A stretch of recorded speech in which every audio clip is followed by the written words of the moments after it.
Isang mapagpalang araw po sa iyo, Kuya Chris, at sa lahat ng tagapakinig ng inyong programa.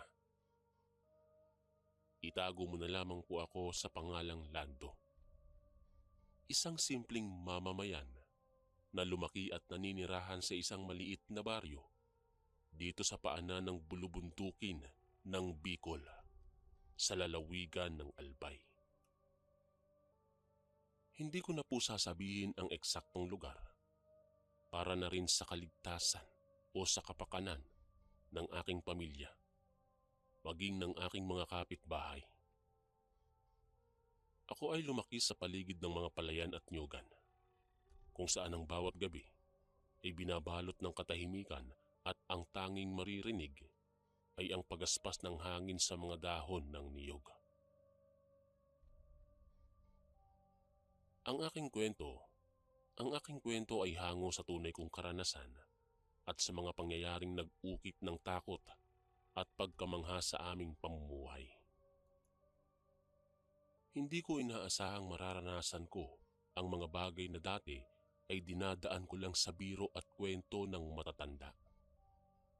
Noon ay madalas naming pag-usapan ang mga aswang, lamang lupa at iba pang nilalang ng gabi. Pero hindi ko akalaing darating ang panahon na ako mismo ang magiging saksi sa katotohanang pilit tinatago ng aming lugar. Nagsimula ang lahat isang gabi ng tag-init. Halos kalagitnaan ng Abril. Malamig ang simoy ng hangin at ang buwan ay bilog na bilog sa langit. Sa aming baryo, kapag kabilugan ng buwan, madalas kaming magtipon-tipon sa labas ng aming bahay upang magkwentuhan hanggang hating gabi. Pero sa gabing iyon, kakaiba ang pakiramdam ko. May kung anong bumabagabag sa aking isipan. Tila ba may nakamasid sa amin mula sa kadiliman. Bilang panganay sa aming magkakapatid, ako ang inaasahan ng aking mga magulang na tumulong sa mga gawaing bahay. Kaya't kahit gabi na, ako ang nag-aasikaso ng mga hayop sa likod ng bahay. Habang abala ako sa pagpapakain ng mga baboy, napansin kong tahimik ang paligid. Wala ang karaniwang ingay ng mga palaka at kuliglig. Nang bigla akong napatingala sa langit at nakita kong natatakpan ng ulap ang buwan. Pero ang malamig na hangin ay tila mas lumamig pa. Hanggang naglakad ako pabalik sa bahay ay may naamoy akong kakaiba. Hindi ko maipaliwanag kung ito ay amoy ng bulok na karne o ng isang hayop na may sugat. Nagsimulang bumilis ang tibok ng puso ko. Dali-dali akong pumasok sa bahay at kinuwento sa nanay ko ang aking naramdaman. Pinayuhan lang niya akong magdasal at huwag masyadong mag-isip. Ngunit hindi ako mapakali. Nang gabing yon, hirap akong makatulog. Paulit-ulit ko kasing naririnig ang tila impit na iyak ng isang hayop sa likod ng bahay. Pero wala naman akong lakas ng loob na lumabas. Kinabukasan pagkagising ko, nadatnan kong nagkakagulo ang mga kapitbahay. Isa sa mga alagang baboy ng aming kapitbahay daw ay natagpo ang patay. Butas ang tiyan nito, butas ang tiyan nito at tila nilapa ng isang mabangis na hayop. Ang mga matatanda ay agad na nag-usap-usap. Sabi ng ilan, aswang daw ang may gawa nun. Hindi ko alam kung matatawa ako o matatakot. Subalit mula nun, nagsimula ng magbago ang takbo ng aming mga araw at gabi. Mula nung gabing yon, nagsimula ng magbantay ang mga tao sa aming baryo. Ang mga bata ay maaga nang pinapauwi at ang mga kalalakihan ay nagsimula ng mag-ikot sa gabi. May dalang mga itak at sulo ang mga ito. Sa kabila ng mga hakbang na to, may kakaibang takot na bumalot sa aming lahat. Unti-unti kong napansin na nagbago rin ang ugali ng ilang kapitbahay. May ilan na biglang hindi na lumalabas ng bahay. May mga batang nagkakasakit at laging nilalagnat tuwing gabi. Isang araw, habang naglalakad ako papunta sa ilog upang mag-igib ng tubig, naramdaman kong parang may sumusunod sa akin. Lumingon ako ngunit wala naman akong nakita. Nang makarating ako sa ilog, napansin kong may mga bakas ng paa ng hayop sa putikan. Malalaki at tila hindi pangkaraniwan. Sinundan ko ang mga bakas na yon. Subalit nauwi lamang ito sa isang bahagi ng gubat na siksik ang mga talahib. Nagsimula na ring magkwento ang mga matatanda tungkol sa mga kakaibang pangyayari.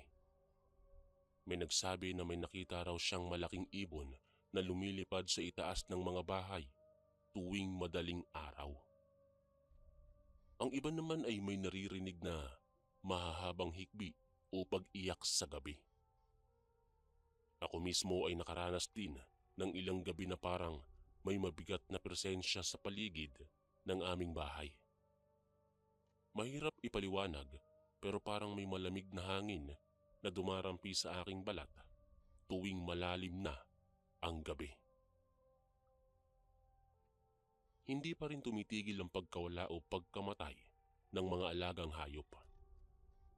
Minsan ay manok, minsan naman ay kambing. Laging pareho ang nangyayari. Butas ang tiyan at wala na ang ilang lamang loob. Ang mga bata ay nagsimulang magkasakit at ang mga matatanda ay nagdasal ng sunod-sunod, umaasang mapapalayas ang masamang espiritu o nilalang na bumabagabag sa aming baryo. Sa gitna ng mga pangyayaring ito, napansin ng aking pamilya na madalas akong nagiging tulala. Hindi ko maiwasang isipin kung bakit tila ako ang laging nakakaramdam ng presensya. May mga gabi na nananaginip ako ng kakaiba.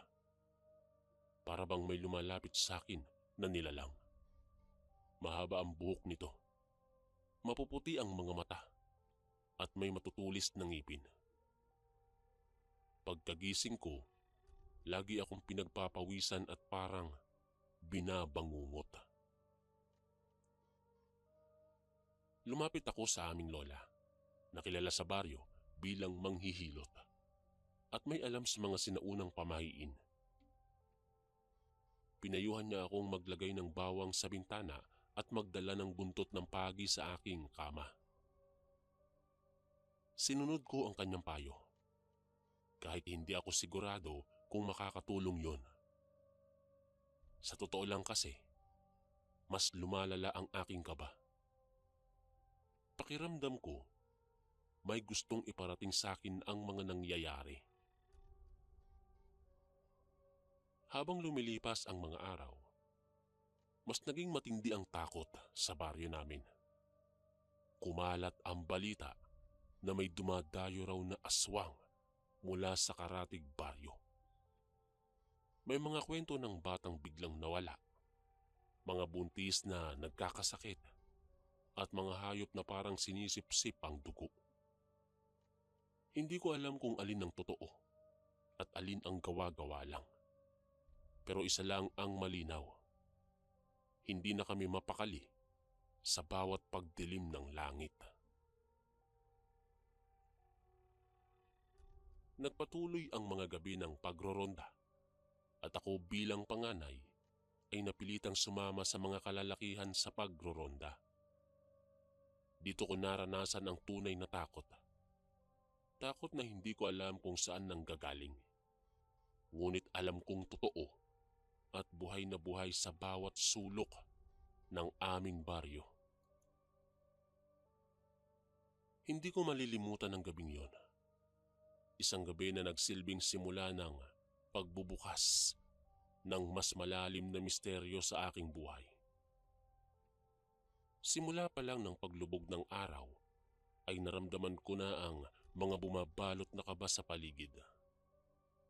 Ang mga hangin ay tila mabigat na parang may dalang mensahe ng panganib. Ang mga ibon ay maagang nagsisiuwian sa kanilang mga pugad. At ang mga hayop sa paligid ay mistulang, tahimik na tila nagtatago at ayaw magpakita. Ang katahimikan ng gabi ay naging mas nakakatakot. Isang uri ng katahimikan na mas malakas pa kaysa sa anumang ingay na narinig ko. Ang aming grupo ay binuo ng ilan sa mga matatapang na kalalakihan sa baryo. Mga kabataang tulad ko na, bagamat natatakot, ay pinili pa ring protektahan ang aming pamilya at komunidad. Bitbit namin ang mga lumang itak na minana pa sa aming mga ninuno.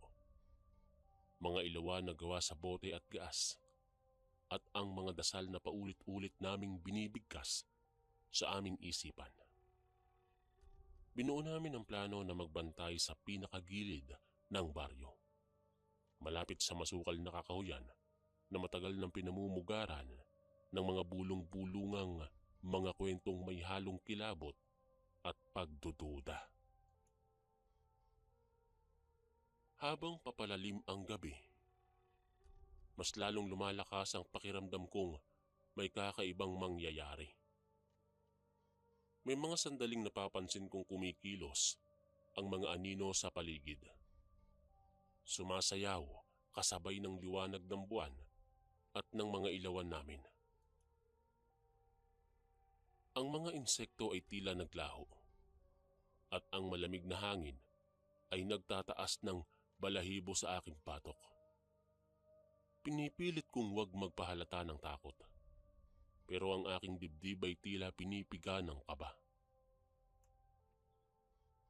Pagkalipas ng ilang oras ng pagmamatsyag, biglang may sumalubong sa amin na matinis na tunog. Parang huni ng isang ibon pero mas malalim, mas matinis at mas nakakakilabot. Lahat kami ay napalingon sa iisang direksyon, sa madamong bahagi ng gubat. Maingat kaming lumapit doon, naglalakad sa pagitan ng mga damo at puno. Pinipilit na wag lumikha ng ingay. Ang bawat hakbang ay nagpapabigat ng pakiramdam. Parang bawat dahon na nadadaganan ng aming mga paa ay nagbabadya ng mas malaking panganib. Habang papalapit kami, biglang sumabog ang isang malamig na hangin na parang humigop sa lahat ng init sa aming katawan. Napahinto kami, at sa liwanag ng ilawan ay napansin ko ang isang aninong gumagalaw sa pagitan ng mga puno. Hindi ko agad maaninag ang itsura, pero kitang-kita ko ang dalawang mata na tila nagliliwanag sa dilim. Matatalas, mapuputi, at punong-puno ng galit at lungkot. Hindi ko alam kung ano ang nararamdaman ko nung mga oras na yon. Pinaghalong takot, pagkabighani, at awa. Ang anino ay dahan-dahang umusad. Parang naglalakad ngunit hindi lumalapat ang mga paa sa lupa. Ang katawan nito ay payat, mahaba ang mga braso, at balot ng mahabang buhok na tila gumagalaw kasabay ng hangin. Masasabi kong hindi ito hayop. Hindi rin naman ganap na tao.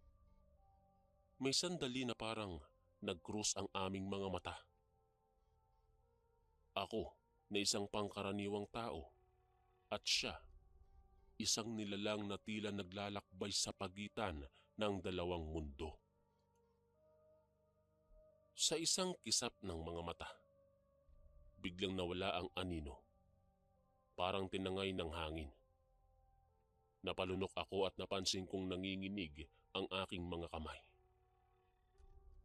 Nang bumalik kami sa baryo, natagpuan naming may isa na namang hayop na patay. Nakabulagta sa gitna ng bakuran. Parehong-pareho ang itsura. Butas ang tiyan, nilapa at wala na ang mga lamang loob. Ang mga matatanda ay agad lumapit at agad nagdasal, at ang mga nanay naman ay nagsimulang magsara ng mga bintana at ng pintuan. Bumalik ako sa bahay, pero hindi ako agad nakatulog. Ang aking isipan ay puno ng katanungan at takot. Paulit-ulit na bumabalik sa aking alaala ang itsura ng nilalang sa gubat. Ang mga mata nitong tila bumubutas sa aking kaluluwa. Sa bawat pag-iglip ko ay naririnig ko ang huni. Nararamdaman ko ang lamig ng hangin at tila may bumubulong sa aking tenga na hindi ko maintindihan. Sa lahat ng ito, ramdam ko na hindi pa ito tapos. Bagkus ay nagsisimula pa lang. Ang gabing iyon ay nagmarka sa aking isipan. Hindi lang ito basta isang uri ng takot. Isa itong paalala na may mga bagay na hindi kayang ipaliwanag ng ating mga mata.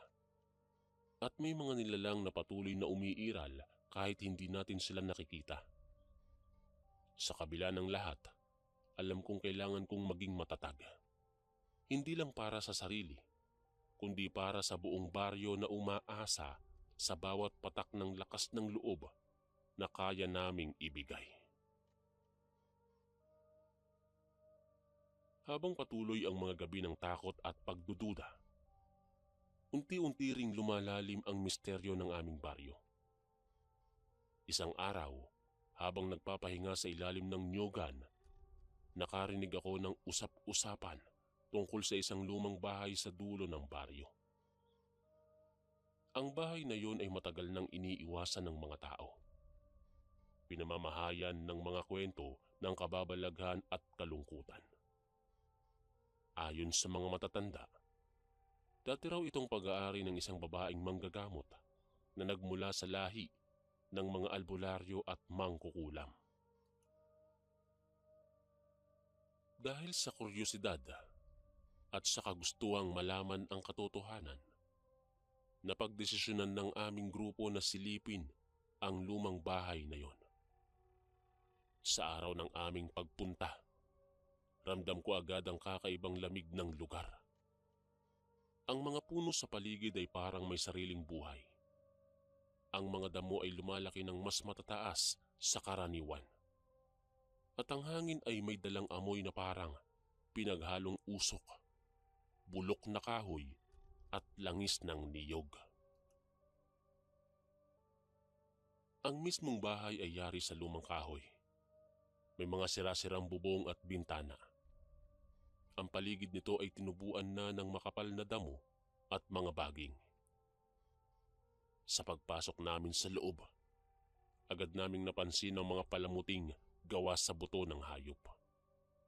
Mga lumang larawan sa pader at isang altar na puno ng kakaibang gamit.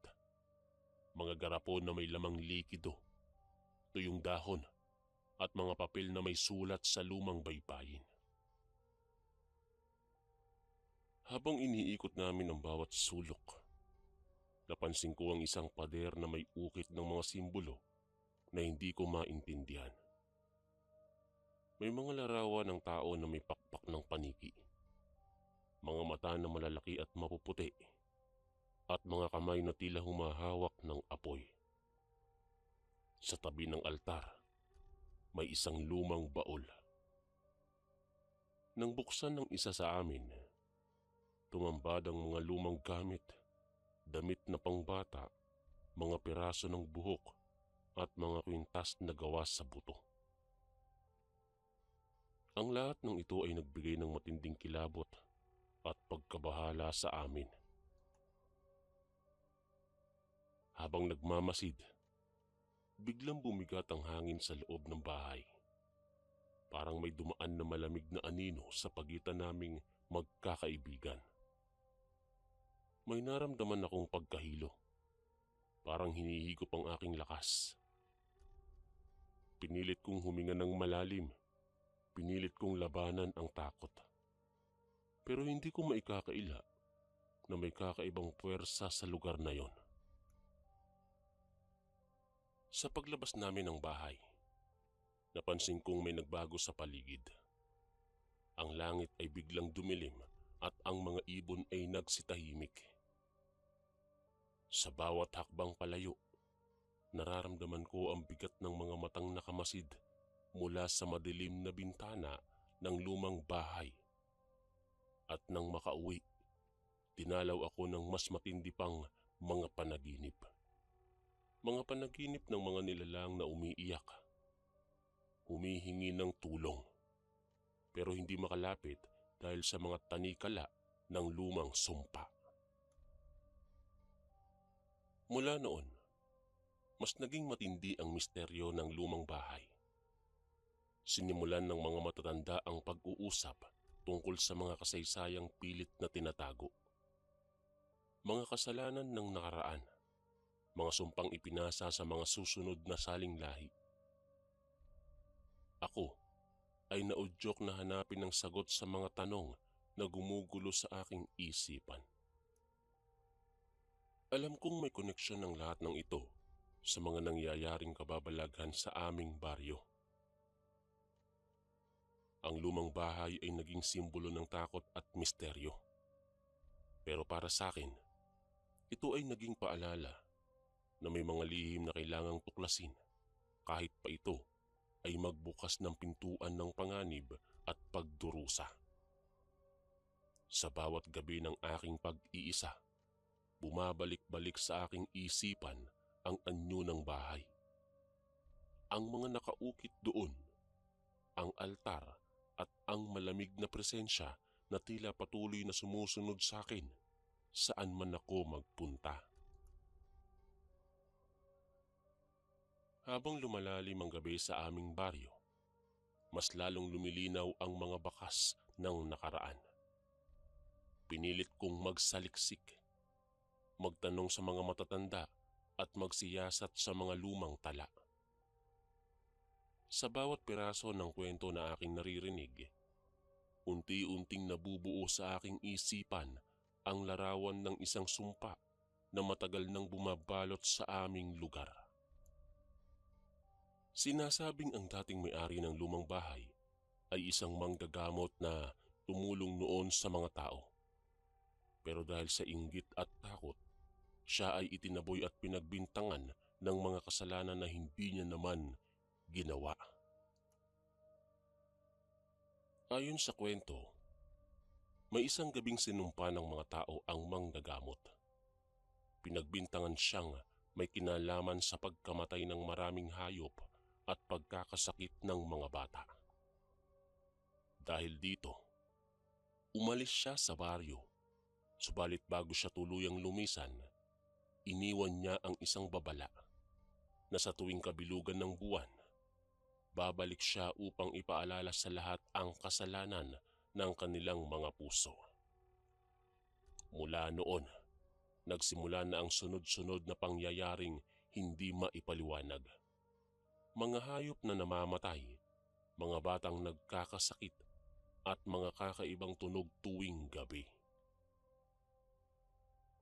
Habang pinoproseso ko ang lahat ng ito, may nararamdaman akong may malalim na kaugnayan ang aking pamilya sa kasaysayang ito.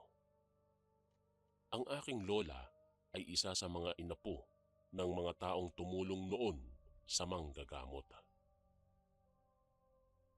At lagi niyang sinasabi na hindi dapat husgahan ang anumang hindi natin nauunawaan.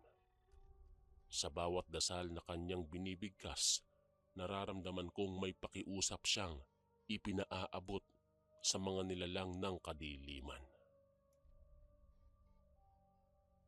Isang gabi, habang nag-iisa ako sa aking kwarto, naramdaman kong muli ang malamig na hangin na pumapasok sa aking paligid. Ang mga anino sa dingding ay tila sumasayaw kasabay ng liwanag ng buwan. Sa aking panaginip, muling nagpakita ang nilalang na nakita ko sa gubat. Pero sa pagkakataong ito, hindi na siya galit, kundi malungkot at tila humihingi ng tulong. Sa kanyang mga mata ay may kirot at sa kanyang mga kamay ay may sugat na tila hindi maghilom-hilom. Pagkagising ko, agad akong lumapit kay Lola. Pinayuhan niya akong magdasal para sa kapayapaan ng nilalang. Nagsama-sama kami ng ilang matatanda at kabataan. Nag-alay ng dasal at kandila sa lumang bahay. Sa aming pagdarasal, naramdaman kong unti-unting gumagaan ang hangin at sa mga anino ng buwan ay parang may anyong unti-unting naglalaho. Naging mas madalang na ang mga kakaibang pangyayari. Ang mga hayop ay hindi na nawawala. Ang mga bata ay hindi na nagkakasakit ng walang dahilan. At ang mga gabi ay muling naging payapa. Pero sa kabila ng lahat ng ito, nanatili ang alaala ng sumpa at ng nilalang na minsang gumambala sa aming baryo. Hindi ko alam kung tuluyan na siyang naglahong parang bula, pero naniniwala akong natagpuan na niya ang kanyang kapayapaan. Mas naging bukas ang aming baryo sa pagtanggap ng mga hindi nauunawa ang bagay. Natutunan naming makinig sa bawat kwento, sa bawat bulong ng hangin at sa bawat tunog ng gabi. Ang misteryo ng lumang bahay ay naging paalala ng kahalagahan ng pag-unawa at pagtanggap. Hindi lang sa sarili, kundi sa buong komunidad. Sa paglipas ng mga buwan, unti-unting bumalik ang sigla sa aming baryo. Ang mga bukirin ay muling namumunga at ang mga hayop ay malusog at masisigla. At ang mga bata ay muling naglalaro sa gitna ng araw. Wala nang mga kwento ng aswang. Wala nang biglaang pagkamatay ng mga hayop. At ang mga gabi ay naging mapayapa at tahimik. Ang mga matatanda ay nagbalik sa kanilang mga gawain. Ang ilan ay naglalako ng gulay. Ang iba ay nagtuturo ng mga lumang dasal at ritual sa mga kabataan. Ako naman ay mas naging mapanuri at mapagmatsyag sa lahat ng bagay. Natutunan kong maging bukas ang isipan sa mga bagay na hindi ko nauunawaan. Sa bawat pagdapo ng malalamig na hangin, naaalala ko ang mga gabi ng takot. Pero higit pa roon, natutunan kong yakapin ang pag-asa. Ang paniniwalang sa bawat dilim ay may liwanag na darating. Ang aming pamilya ay naging mas malapit sa isa't isa. Sa bawat hapunan, pinagsasaluhan namin ang kwento ng nakaraan. Ang mga gabi ng takot, ang mga panaginip ng kababalaghan at ang aral ng pagtutulungan. Ang lola ko ay naging inspirasyon sa amin. Paalala na ang lalim ng paniniwala at pananampalataya ay kayang sumupil sa kahit anong takot. Ang mga kabataan sa baryo ay natutong magbigay halaga sa mga kwento ng mga nakatatanda. Ang mga dating pinagtatawanan na pamahiin ay naging gabay sa pang-araw-araw na pamumuhay. Natutunan naming igalang ang kalikasan, ang mga hayop at ang mga nilalang na hindi man natin nakikita ay bahagi ng ating mundo. Bilang bahagi ng pagbangon, nagsimula kaming magdaos ng mga pagdiriwang sa bawat kabilugan ng buwan. Hindi bilang paggunita sa takot, kundi bilang pasasalamat sa lakas na ibinigay sa amin upang malampasan ang pagsubok. Sa bawat pagtitipon, nag-aalay kami ng pagkain, nagdarasal para sa mga kaluluwang ligaw, at nagkakaisa bilang tanda ng pagkakabuklod ng aming komunidad.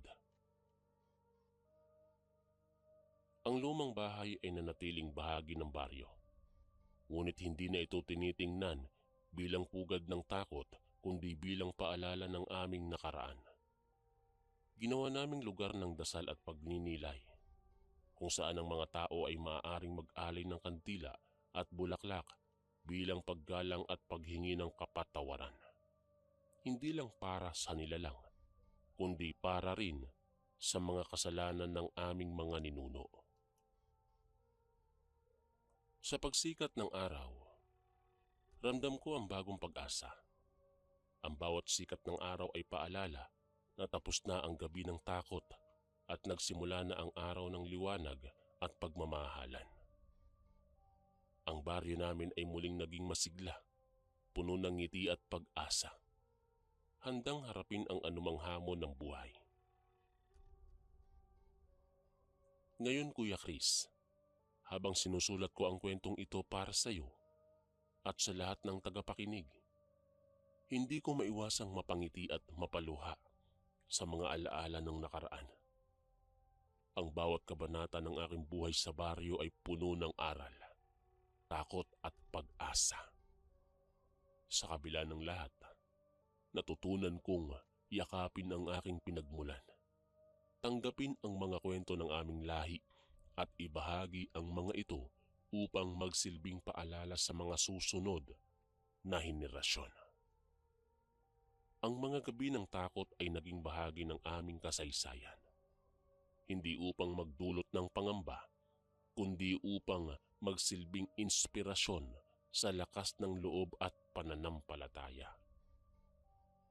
Ang nilalang na minsang gumambala sa aming baryo ay naging simbolo ng mga kasalanan at kabutihan ng tao.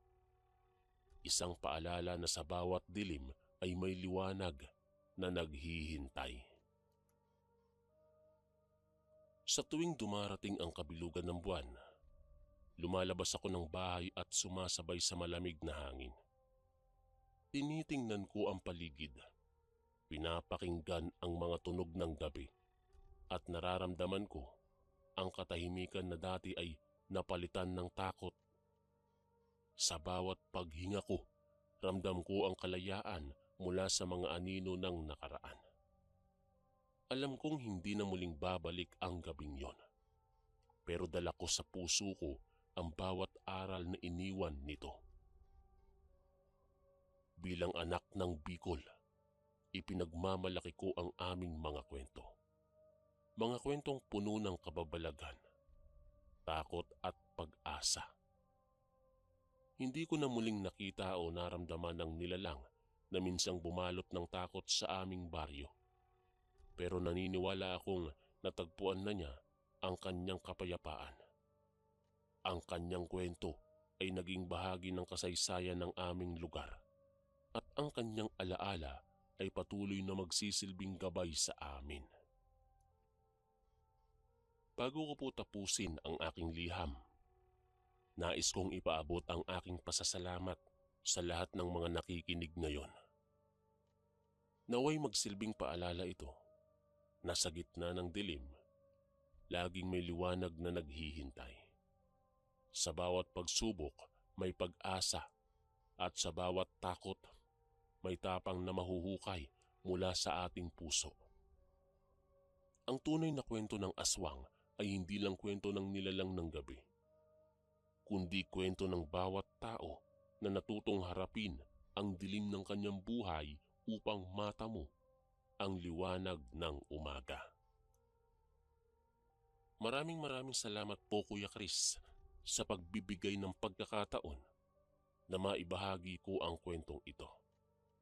Hangad ko na magsilbing inspirasyon ito sa bawat tagapakinig na ang totoong lakas ay nagmumula sa pagtanggap, pag-unawa at pagmamahal sa sarili, sa pamilya at sa komunidad. Hanggang dito na lamang po.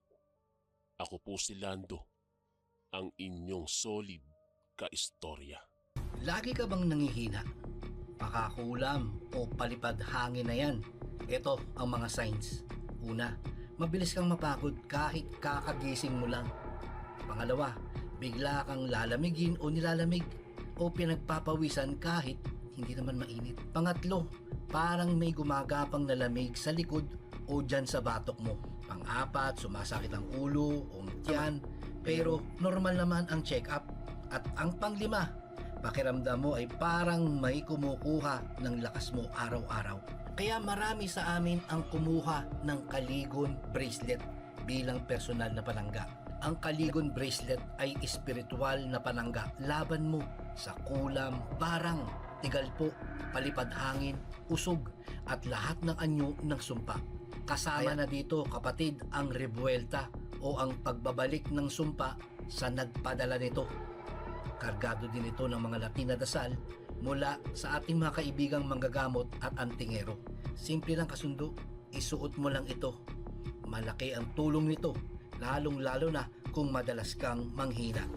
Nasa baba ang yellow basket. Kung hindi mo makita, isearch mo lang sa Lagbantay Kaligon Bracelet.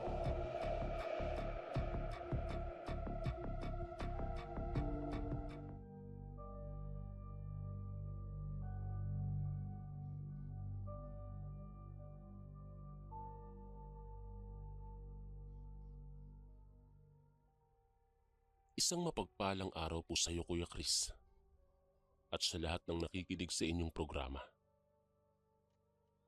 Tawagin mo na lamang po ako sa pangalang Rodel, tubong Sambuanga, pero ayaw ko na pong banggitin ng eksaktong lugar para na rin sa kaligtasan ng aking mga kababayan.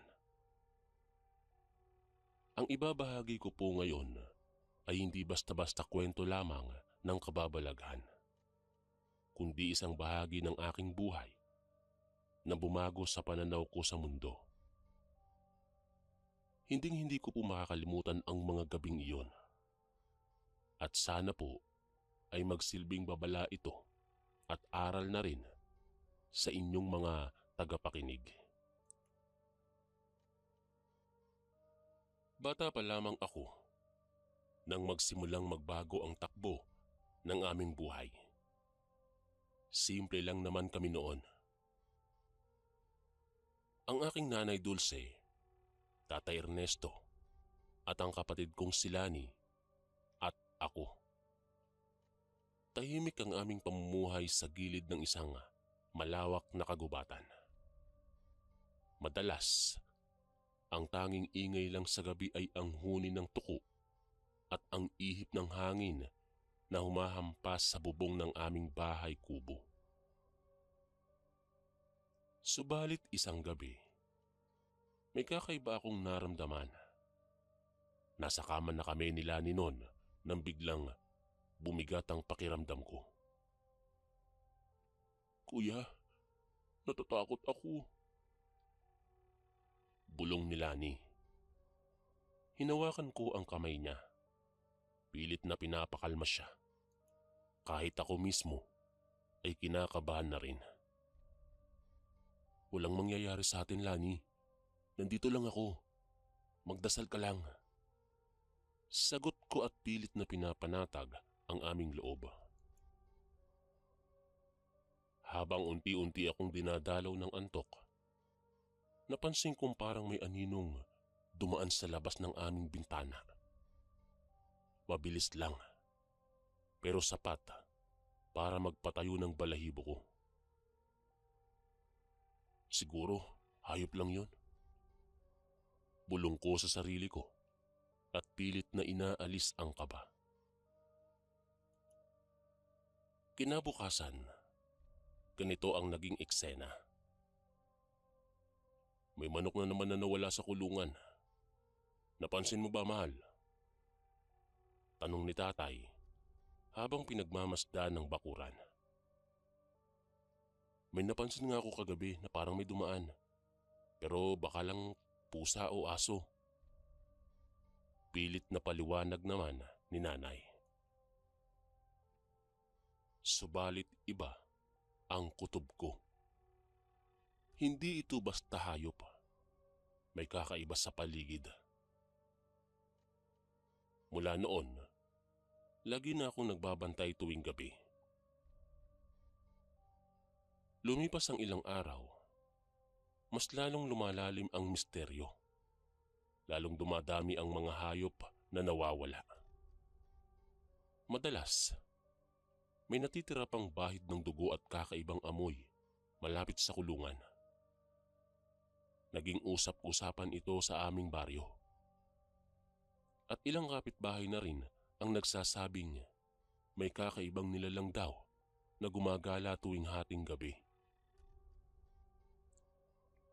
Kaya isang gabi, nagpasya akong magpuyat at magbantay. Nasa labas ako ng bahay. May hawak na itak habang si tatay naman ay may dalang lampara. Rodel, huwag alalayo. Basta't may marinig kang kakaiba, sumigaw ka agad. Bilin ni tatay. Opo tay, mag-iingat po ako. Sagot ko sa kanya. Tahimik ang paligid. Tanging langit-ngit ng mga dahon ang maririnig. Maya-maya pa'y may narinig akong mahihinang yabag mula sa likod ng bahay. Dahan-dahan akong lumapit doon. Sa ilalim ng liwanag ng buwan, nakita ko ang isang tila anino. Mahaba ang buhok at tila ba naglalakad na hindi lumalapat ang mga paa sa lupa. Tay, may tao dito! Sumigaw ako. Dali-daling tumakbo si tatay at tinutukan ng liwanag ang aninong nakita ko. Ngunit sa isang iglap, parang nawala ito. Parang usok na natunaw sa dilim. Anak, huwag ka nang lumapit. Pumasok na tayo sa loob. Utos ni tatay na halatang natakot na rin. Pagbalik namin sa loob, tahimik kaming lahat. Alam naming hindi na ito basta hayop o magnanakaw ng manok. May mas malaki at mas nakakatakot na nilalang na gumagala sa aming paligid. Doon nagsimula ang hindi ko malilimutang karanasan. Ang gabing iyon ang naging umpisa ng mga kakaibang pangyayari sa aming buhay. Simula ng gabing iyon, hindi na ako mapakali tuwing sasapit ang dilim. Lumipas ang isang linggo at napansin naming nag-iba ang kilos ni nanay. Madalas siyang tulala at laging pagod. Ayos ka lang po ba, nanay? Tanong ni Lani isang umaga. Oo naman anak, medyo masama lang ang pakiramdam ni nanay. Sagot naman ni nanay na pilit nang ngumingiti. Subalit napansin ko na lagi siyang nagmamasid sa labas. Para bang may inaabangan. Minsan pa'y nahuli ko siyang kausap ang matandang kapitbahay naming si Aling Belen, nakilala sa baryo bilang albularyo. Dulce, may kakaiba ngayon sa paligid. Doblehin mo ang dasal at siguraduhin mong laging may bawang sa pintuan niyo. Narinig kong sabi ni Aling Belen. Salamat po sa paalala, Aling Belen. Sagot naman ni nanay na halatang nag-aalala. Kinagabihan, habang kumakain kami, napansin kong parang may nakatingin sa amin mula sa dilim. Hindi ko na sinabi sa kanila, pero ramdam ko ang malamig na hangin na pumapasok sa bahay. Tay, parang may kakaiba po sa labas. Sabi ko kay tatay. Huwag kang mag-alala anak. Basta sama-sama tayo, walang mangyayari sa atin. Sagot ni tatay, pero halatang pilit lang niya kaming pinapalakas ang loob. Pagkatapos naming kumain, nagdesisyon akong maglibot sa paligid ng bahay. May dala akong bawang at asin nun. Sabi kasi ni Aling Bilin, mabisa raw panlaban sa aswang ang mga yon. Habang nilalagay ko ang mga iyon sa bintana, narinig ko ang isang mahaba at malalim na huni na tila huni ng isang tuko. Subalit malalaman mong kakaiba ang huni. Hindi siya literal na tuko. Sino ka? Anong kailangan mo sa amin? Sigaw ko sa dilim. Pero walang sumagot. Ngunit naramdaman kong may malamig na hangin na dumampi sa batok ko. Pumasok ka na, Rodel. Tawag ni nanay mula sa loob. Opo, nay. Sige po.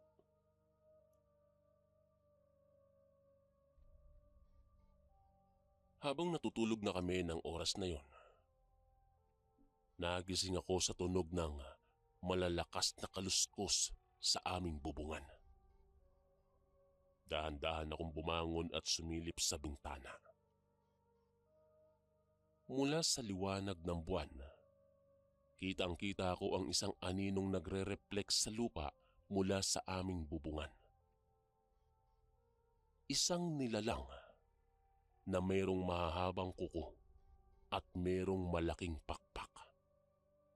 Tinakpan ko ang bibig ko para hindi mapasigaw at hindi ako makagalaw sa sobrang takot. Maya-maya pa, narinig kong sumigaw si nanay. Pinapalayas niya ang nilalang. Kasabay nun, biglang umilaw ang buong paligid. Tila ba may kung anong lakas na tumaboy sa nilalang. Nagsimulang magdasal si nanay ng napakalakas. At narinig ko ang mga salitang, Santa Maria, iligtas mo kami sa panganib. Ilang minuto ang lumipas, nawala ang nilalang. Nanginginig ako sa takot at lumapit kay nanay. Nay, ano yun? Tanong ko sa kanya. Hindi lang hayop ang gumagala dito sa atin, anak. May mga nilalang na matagal nang nananahan sa dilim. Pero hindi tayo magpapatalo. Magdasal lang tayo. Sagot niya habang mahigpit ang yakap sa akin. Simula noon, mas naging mahigpit ang pagbabantay namin sa gabi. Pero alam naming hindi pa dito nagtatapos ang lahat. Mas marami pang pagsubok ang darating. Habang lumilipas ang mga araw, mas lalo kong napapansin ang pagkakaiba ng kilos ng mga tao sa aming baryo. Parang may mga bagay silang alam na itinatago nila sa amin. Isang araw, nilapitan ako ng kababata kong si Tomas. Rodel, may gusto ako sabihin sa'yo. Pero mangako kang hindi mo ipagsasabi kahit kanino. Bulong niya sa akin. Oo naman, Tomas. Sige. Ano ba yun? Sagot ko naman sa kanya. May mga gabi raw na may nakikita silang nilalang na umiikot sa paligid. Hindi lang basta hayop, Rodel, kundi aswang daw. Nakita raw nila na may mga pakpak, tsaka mahahabang dila. Sabi ng mga matatanda, matagal na raw itong nangyayari. pero bihira lang ang nakakaalam nito. Kwento niya na halatang kinakabahan. Hindi ka ba natatakot? Tanong ko sa kanya. Siyempre naman natatakot. Pero sabi ng tatay ko, hindi raw dapat magpakita ng takot. Mas lalo raw kasi silang lumalapit kapag alam nilang natatakot ka. Sagot niya. Nagpasya kaming magtulungan. Gabi-gabi, nagsasama kami ni Tomas sa pagbabantay. Nagtayo kami ng mga bitag sa paligid ng bahay at naglagay kami ng mga bawang sa bawat sulok ng bakuran. Pinag-aralan din namin ang mga panalangin at orasyon na itinuro ni Aling Bilin. Isang gabi, habang nagbabantay kami, may narinig na naman kaming mahinang yabag. Tomas, naririnig mo rin ba yon? Tanong ko sa kanya. Oo, Rodel. Sagot niya sabay hawak sa itak. Lumapit kami sa pinanggagalingan ng tunog. Sa ilalim ng puno ng mangga, nakita namin ang isang nilalang. Nakayuko. Parang may kinakain sa lupa. Dahan-dahan kaming lumapit, pero biglang napalingon ito sa amin. Mapupula ang mga mata nito at tila ba gutom na gutom. Lumayo ka, halimaw! Hindi ka welcome dito! Sigaw ko sabay tapon ng asin sa nilalang. Mabilis itong tumakbo palayo at parang hangin lang na nawala sa dilim. Nakita mo yun, Rodel? Totoo nga ang mga kwento ng mga matatanda. Saad ni Tomas. Oo, Tomas. Hindi na tayo basta magbabantay lang. Kailangan nating protektahan ang pamilya natin. Sagot ko habang nanginginig pa rin sa takot. Mula noon, hindi na kami nagduda sa mga kwento ng mga matatanda. Totoo ang mga nilalang sa dilim dahil kami mismo ay nakasaksi nito. Dahil sa sunod-sunod na insidente, nagpasya ang aming pamilya na humingi ng tulong sa albularyong si Aling Bilin. Sa mga nangyayaring ito, kailangan na nating maghanda ng proteksyon para sa buong pamilya. Sabi ni nanay kay tatay. Ano po bang dapat naming gawin, Aling Bilin? Tanong ni tatay kay Aling Bilin. Kailangan ng dasal at orasyon at pag-aalay. Pero higit sa lahat, dapat buo ang loob at walang takot. Maghanda kayo ng bawang at asin.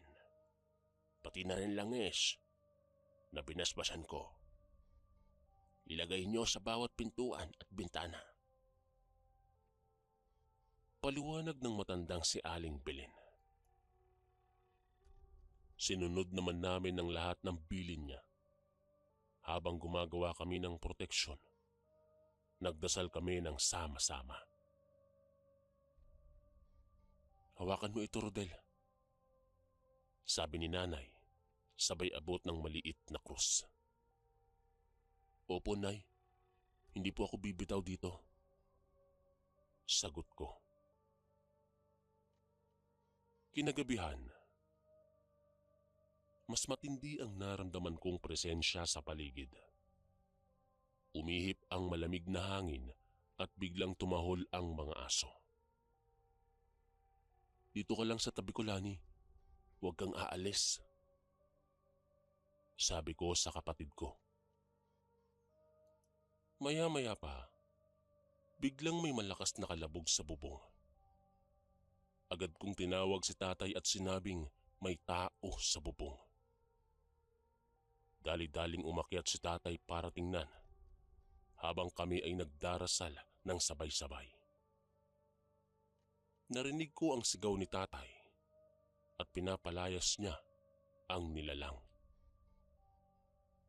Maya-maya pa'y bumaba si tatay. May sugat sa braso. Tinanong ko siya kung anong nangyari. Sinubukan daw niyang habulin pero napakabilis nito. Hindi tao yun, anak. Hindi tao. Sabi niya sa nanginginig na boses. Nilinisan ni nanay ang sugat ni tatay at sabay-sabay kaming nagdasal muli. Hindi tayo bibitaw mga anak. Lumaban lang tayo.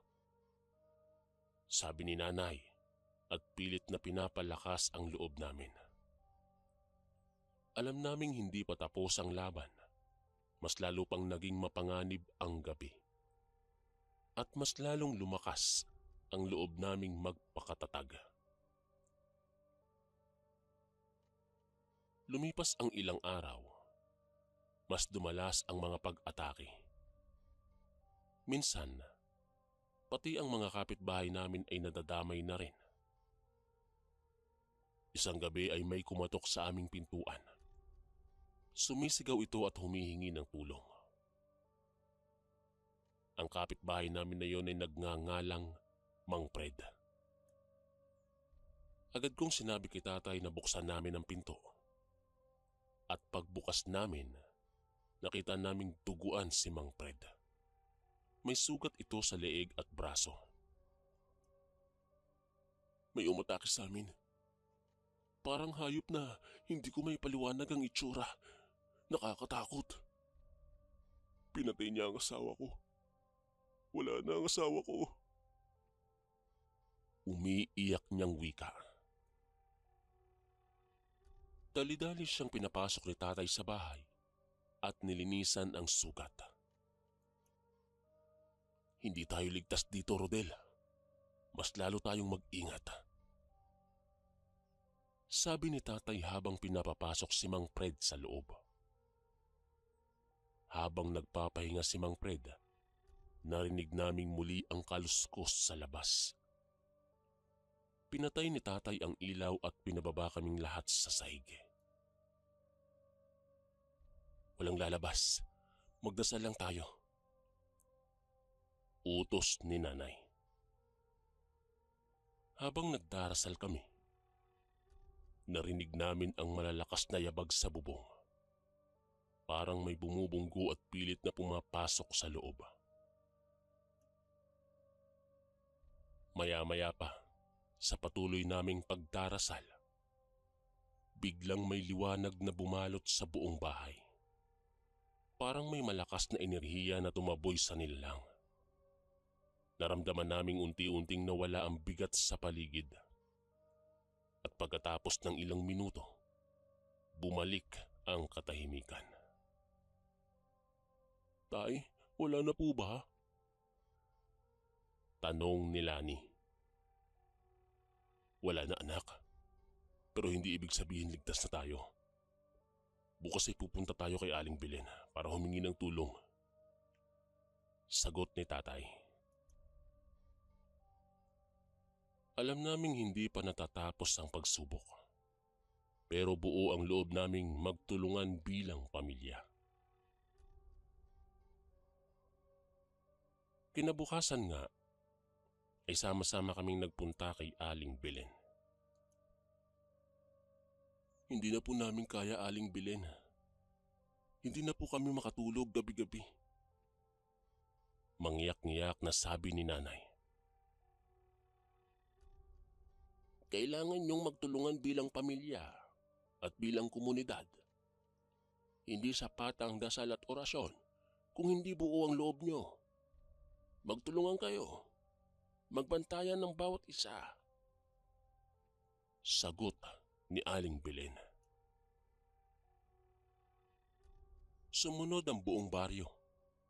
Nagkaisa kaming magbantay tuwing gabi. Nagsama-sama sa panalangin at naglagay ng proteksyon sa bawat bahay. unti-unting bumalik ang katahimikan sa aming lugar. Isang gabi habang nagbabantay kami ni Tomas, napansin naming wala nang dumadaan na anino sa paligid. Tingin mo, Rodel, tapos na kaya? Tanong sa akin ni Tomas. Siguro naman, Tomas, pero hindi ibig sabihin kakalimutan na natin ang nangyari. Dapat lagi tayong maging handa at mag-ingat at magtulungan. Sagot ko sa kanya. Lumipas ang mga araw. Bumalik sa normal ang aming buhay. Pero hindi ko nalilimutan ang mga gabing yon. Ang tapang, dasal at pagtutulungan ng aming pamilya at komunidad ang naging sandata namin laban sa kadiliman. Kaya naman sa lahat ng nakikinig, sana po ay magsilbing aral ang kwento ko. Huwag matakot humingi ng tulong at higit sa lahat, huwag mawala ng pag-asa. Ang liwanag ay nandyan lang. Kahit gaano kaliit, ay sapat na para talunin ang dilim. Maraming salamat po Kuya Chris sa pagkakataong maibahagi ko ang aking karanasan. Sana ay magsilbing inspirasyon at babala ito sa lahat. Ako po si Rodel, ang inyong kaistorya. Lagi ka bang nangihina? Pakakulam o palipad hangin na yan. Ito ang mga signs. Una, mabilis kang mapagod kahit kakagising mo lang. Pangalawa, bigla kang lalamigin o nilalamig o pinagpapawisan kahit hindi naman mainit. Pangatlo, parang may gumagapang na lamig sa likod o dyan sa batok mo. Pang-apat, sumasakit ang ulo o tiyan pero normal naman ang check-up. At ang panglima, pakiramdam mo ay parang may kumukuha ng lakas mo araw-araw. Kaya marami sa amin ang kumuha ng Kaligon bracelet bilang personal na panangga. Ang Kaligon bracelet ay espiritual na panangga laban mo sa kulam, barang, tigalpo, palipad hangin, usog at lahat ng anyo ng sumpa. Kasama na dito kapatid ang rebuelta o ang pagbabalik ng sumpa sa nagpadala nito. Kargado din ito ng mga Latin na dasal mula sa ating mga kaibigang manggagamot at antingero. Simple lang kasundo, isuot mo lang ito. Malaki ang tulong nito, lalong-lalo na kung madalas kang manghina. Nasa baba ang yellow basket. Kung hindi mo makita, isearch mo lang sa Lagbantay Kaligon Bracelet.